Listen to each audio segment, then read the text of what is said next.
So hello guys, welcome back guys. നമ്മൾ 2 ദിവസം മുമ്പ് എന്തായാലും ഇവന്മാരെ ടാങ്കിൽ മാറ്റിയിട്ടുണ്ടായിരുന്നില്ല ഗൈസ്. അവരെന്തായാലും സക്സസ്ഫുള്ളി മുട്ടിയിട്ടുണ്ട് കേട്ടോ ഗൈസ്. നമ്മുടെ ഇന്നത്തെ ടോപ്പിക് അതല്ല കേട്ടോ ഗൈസ്. നമ്മുടെ ഇപ്പോൾ എന്തായാലും കുറച്ച് പോളാർ കുട്ടികളും കുറച്ച് ഗപ്പിയുള്ള കുട്ടികളൊക്കെ ഉണ്ടല്ലോ. സോ ഗൈസ്, നമുക്ക് എന്തായാലും ഇവർക്ക് എന്തായാലും ആർട്ടിമിയും ഫ്ലേക്സോ പെനീസ് ഫൈൻ ഒന്നും കൊടുക്കാൻ പറ്റില്ല കേട്ടോ.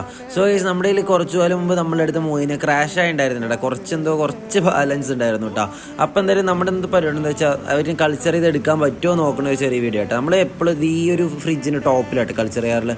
സോ എന്തായാലും നമ്മൾ ക്ലീൻ ആക്കിയിട്ട് വെള്ളമൊക്കെ ഒഴിച്ച് വെച്ചിട്ടുണ്ടോ. ഒരു ദിവസം എന്തായാലും കണ്ടീഷനാക്കാൻ വെക്കണം. എന്നിട്ട് നമ്മളെന്തായാലും നമ്മുടെ ഗപ്പി കുട്ടികളെ ബക്കറ്റിലിട്ട് ശരിയല്ലോ, ഗ്രോത്ത് കിട്ടത്തില്ല. നമ്മുടെ കുറച്ച് ഐവറി പർപ്പിൾ മൊസൈക്കിന്റെ കുട്ടികളെ ഫ്രിഡ്ജിൽ നിന്ന് എടുത്ത് കിണറ്റി കിട്ടും കേട്ടോ. അപ്പോൾ ഫ്രിഡ്ജ് നമുക്ക് ബാലൻസ് ആയില്ല. അതിൽ കിണറ്റിൽ ഇപ്പോൾ അത്യാവശ്യം കുറച്ച് ഗപ്പികളൊക്കെ ഉണ്ട് കേട്ടോ. അപ്പോൾ അങ്ങനെ ഫ്രിഡ്ജിൽ നമ്മൾ എന്തായാലും ഫ്രിഡ്ജൊക്കെ ക്ലീൻ ആക്കി വെച്ചിട്ട് കുറച്ച് ഉണങ്ങി വാഴയിലിടണം കേട്ടോ. ഇൻഫോസോറിക്ക് കൾച്ചർ ആയാലും പറഞ്ഞിട്ട് എന്നിട്ട് നമ്മളെന്തായാലും നല്ല കയ്യിൽ ഷേക്ക് ഇട്ട് കൊടുത്തിട്ടുണ്ട് കേട്ടോ. എന്നിട്ട് മെല്ലെ നമ്മുടെ ഫ്രിഡ്ജിൽ നമ്മുടെ ബക്കറ്റ് തന്നെ ഇറക്കി വെച്ചു കേട്ടോ. വെള്ളം ടെമ്പറേച്ചർക്ക് ഒന്ന് കറക്റ്റാൻ വേണ്ടിയിട്ട് ഒരു 5-5.5 മിനിറ്റ് നമ്മൾ അങ്ങനെ വെച്ചിട്ട് മെല്ലെ കുട്ടികളൊക്കെ അതിൽ അഴിച്ചു വിട്ടു കേട്ടോ.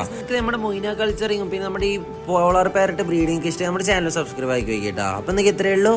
ബൈ.